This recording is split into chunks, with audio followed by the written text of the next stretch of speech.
नमस्कार प्रिय मित्रों, मैं ज्योतिषकार कमल आप सबका हार्दिक अभिनंदन करता हूं आपके अपने इस प्यारे यूट्यूब चैनल एस्ट्रो कमल में।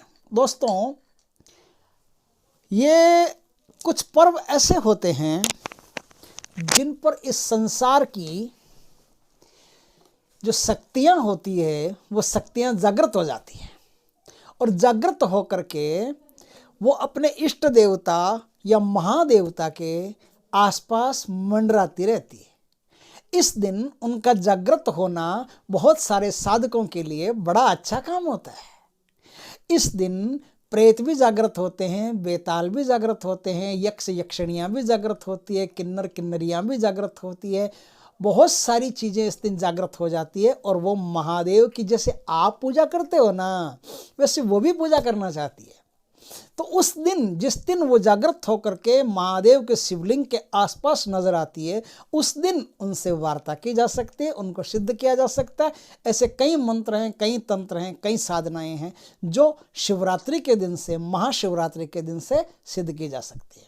दोस्तों, आज मैं एक ऐसी साधना बताऊंगा जिस साधना को करके आप एक ऐसी यक्षिणी को सिद्ध कर लोगे जो भगवान शिव की अत्यंत प्रिय है। उस यक्षिणी का नाम है रुद्राक्षी यक्षिणी। रुद्राक्षी यक्षिणी की साधना जो कोई कर लेता है उसके जीवन में शत्रु नाम की कोई चीज़ नहीं रहती, कर्ज नाम की कोई चीज़ नहीं रहती, बीमारी नाम की कोई चीज़ नहीं रहती, चिंता नाम की कोई चीज़ नहीं रहती। उसके जीवन में हर काम शुभ होता चला जाता है। लेकिन इस शुभ को करने के लिए पहले एक और शुभ करना पड़ता है, उसको थोड़ा सा ध्यान में रख लें।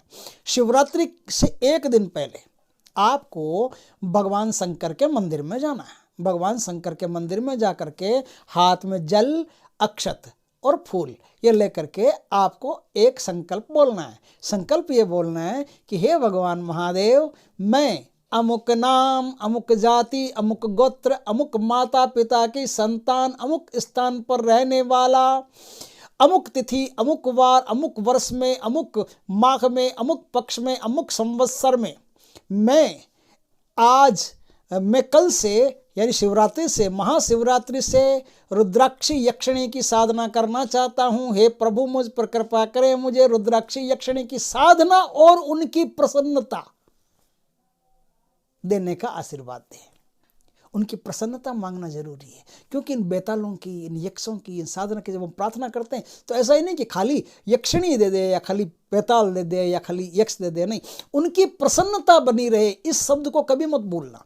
तो इस शब्द को बोल करके फिर आप उनसे ये अनुनय विनय करेंगे कि हे भगवान महादेव, आप हम पर कृपा करें। अब भगवान महादेव की आप जम करके पूजा कीजिए। जम करके पूजा आप किसी पंडित को साथ में ले जाइए, अगर नहीं जानते हैं, और जानते हैं तो फिर सबसे बढ़िया बात है, क्योंकि ईख से, गन्ने से, शहद से, भांग से, धतूरों से, बहुत सारी चीज़ें होती है, बिल्वपत्र से, इनसे तरह तरह से पूजा करनी पड़ती है। तरह तरह से पूजा करके आप क्या करेंगे, वहाँ से जो आक के आपने फूल चढ़ाए हैं ना, वो आक के थोड़े से फूल आप ले आइए। ये आक के फूल ला करके अब आपको क्या करना है, अब आपको आक का कोई पौधा हो, उस आग के श्वेतार्क होता है ना, श्वेतार्क का कोई पौधा हो या काले आग का कोई पौधा हो, दोनों चलेंगे, इसमें दोनों काम आएंगे। काले आग का कोई पौधा हो, उस पौधे को घर में विराजमान करके उसकी पंचोपचार पूजा करके और फिर आप अब साधना शुरू करेंगे। इस साधना में, यह साधना उत्तरमुखी साधना होती है। उत्तर दिशा की तरफ आप अपना श्रीमुख रखेंगे और रुद्राक्ष की माला का इसमें प्रयोग होगा। माला का प्रयोग कितना होगा, सिर्फ माला करनी है, टाइम जो होगा वो अलग होगा। तो रुद्राक्ष की माला का इसमें प्रयोग होगा। रुद्राक्ष की माला का प्रयोग करने से पहले तेल का, मीठे तेल का दीपक आपको करना है और मिठाई, सफ़ेद कलर की कोई मिठाई हो, मिठाई का भोग लगाना है। लोबान या गूगल की धूप आपकी जलती रहनी चाहिए और आप सबसे पहले गणेश जी के एक मंत्र की माला करेंगे, फिर गुरु जी के एक मंत्र की माला करेंगे। उल्टा क्रम भी कर सकते हो, पहले गुरु जी के एक मंत्र की माला कर सकते हो, फिर गणेश जी के एक मंत्र की माला कर सकते हो, अब शिव जी के एक मंत्र की माला कर सकते हो। वहाँ भी जहाँ आप पूजा करो ना, वहाँ भी पहले गौरी और गणेश दोनों की पूजा साथ में करनी है, क्योंकि ये शक्तियाँ देने वाले यही हैं।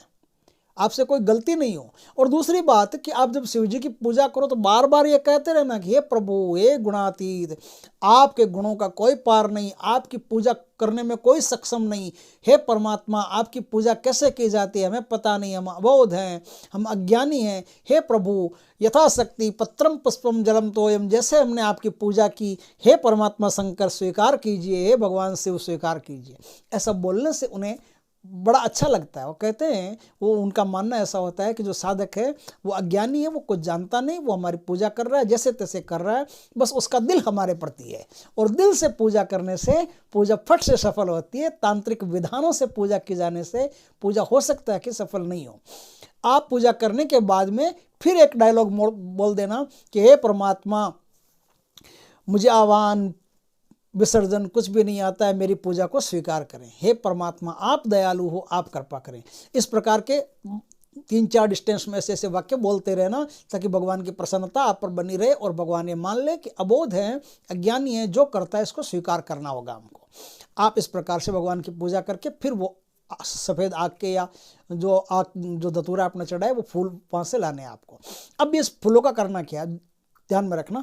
ये फूल आपको ला करके किसी पॉलीथीन में अपने पास रखना। और अब आप अपने शिवरात्रि की रात से आप रुद्राक्षी यक्षिणी की साधना शुरू करोगे। रुद्राक्षी यक्षिणी की साधना रात को जब आप बैठ जाओ, 11 बजे के आसपास से आप बैठ जाओ, 11 बजे के आसपास से लेकर के पूरी रात आपको इसका जाप करना है। बस कुछ मंत्र ऐसे होते हैं जिनमें पूरी रात जाप करना पड़ता है, तो उनमें भी पूरी रात जाप करना पड़ता है। सुरक्षा चक्र, देह बंधन, आसन कीलन, दिग्बंधन अच्छी तरह से कर लें। इसमें खाली रुद्राक्षी यक्षिणी आ सकती है और कोई भी तांत्रिक शक्तियाँ आपके यहाँ नहीं आ सकती। आप इस प्रकार से करके और अब आप जाप शुरू करें। जाप शुरू करें। गणेश जी का कर लिया, शिव जी का कर लिया, आपने गुरु जी का कर लिया। अब आप उनका रुद्राक्षी यक्षिणी का जाप शुरू करेंगे। आपको एक बर्तन में पहले कपूर मिला करके थोड़ा सा पानी एक लोटे में रखो या किसी में रखो, थोड़ा सा चंदन होना, थोड़ा सा चंदन और कपूर मिला करके पानी अपने पास रखना। जिस समय रुद्राक्षी यक्षिणी आपके पास आए उस समय उनको एक तो फूल देने हैं, दूसरा वो पानी जो है ना उस पानी से उनके चरण धोने हैं। बस ये काम करना है, क्योंकि ये महादेवी है, भगवान रुद्र की अतिशय प्रेम करने वाली, अतिशय भक्ति करने वाली रुद्राक्षी देवी है। तो इस रुद्राक्षी देवी की कृपा यदि आपको मिल गई तो आपको इस संसार में कोई भी हराने वाला नहीं मिलेगा। कोई भी मनोकामना ऐसी नहीं होगी जो अधूरी रह जाए, कोई भी काम ऐसा नहीं होगा जो अटक जाए, और किसी में भी दम नहीं होगा जो आपके सामने खड़ा हो जाए। इस प्रकार से आप ये साधना करेंगे, आपके सामने वो आ जाएगी तो आपका मनोरथ पूर्ण करेगी। लेकिन ये साधना यहाँ संपूर्ण नहीं होती है। साधना यहाँ से आपको 41 दिन तक और करनी पड़ेगी।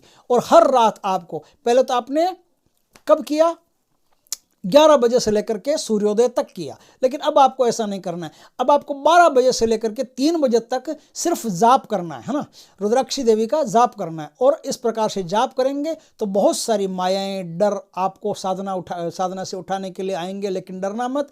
साधना से उठना मतलब आपकी साधना भंग होगी। इसमें मारा वारा कुछ नहीं जाता, न कोई नुकसान होता है। ये सिर्फ एक बार आसन से उठ गए तो मतलब फिर साधना आपकी खंडित हो जाती है, फिर साधना होती नहीं। उठ गए मतलब डर के उठ गए।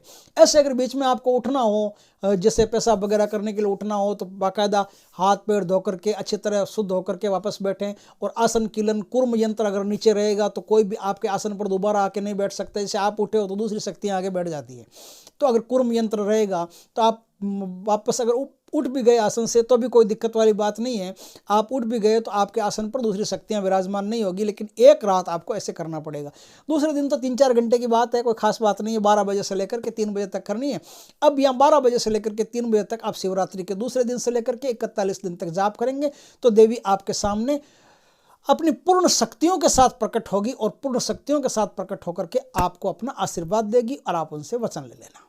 वचन आप पहले भी ले लेना और वचन आप बाद में भी ले लेना, क्योंकि पहले वचन में क्या होता है कि एक ही मनोकामना पूर्ण होती है, और पूर्ण सिद्धि में क्या होता है कि आपके अंदर वो सिद्धि प्रकट हो जाती है। आप किसी का कुछ भी भला कर सकते हो, अपना भी कर सकते हो। दोस्तों, बड़ी प्यारी साधना है, गजब की साधना है। ये साधना एक उच्च कोटि के महात्मा से हमको प्राप्त हुई थी। आज जन कल्याण के लिए हमने ये साधना आपको दे दी है। दोस्तों, इस साधना में जो मंत्र काम आएगा वो मंत्र हमने लिखा हुआ है, हम आपको मंत्र को पढ़ के सुनाते हैं। मंत्र है ओम ह्रीं रुद्राक्षी महायक्षिण्ये, ओम ह्रीं रुद्राक्षी महायक्षिण्ये मम मनोरथ पूरे पूरे यम हुम फट शिवाय नमः ओम। इस प्रकार से इस मंत्र को जप करके और आप अपनी साधना को संपूर्ण कर सकते हैं। साधना को संपूर्ण करके जगत का कल्याण कर सकते हैं। दोस्तों वीडियो अच्छा लगा हो तो लाइक करें, कमेंट करें, शेयर करें और यदि पहली बार हमारे चैनल पर आए हो चैनल को सब्सक्राइब करें। पास में जो बेल आइकॉन का बटन है वो दबा दें ताकि हमारे ज्ञानवर्धक जानकारीपूर्ण वीडियो सबसे पहले आपके पास आ सके। जय श्री कृष्ण दोस्तों, जय महादेव जी की।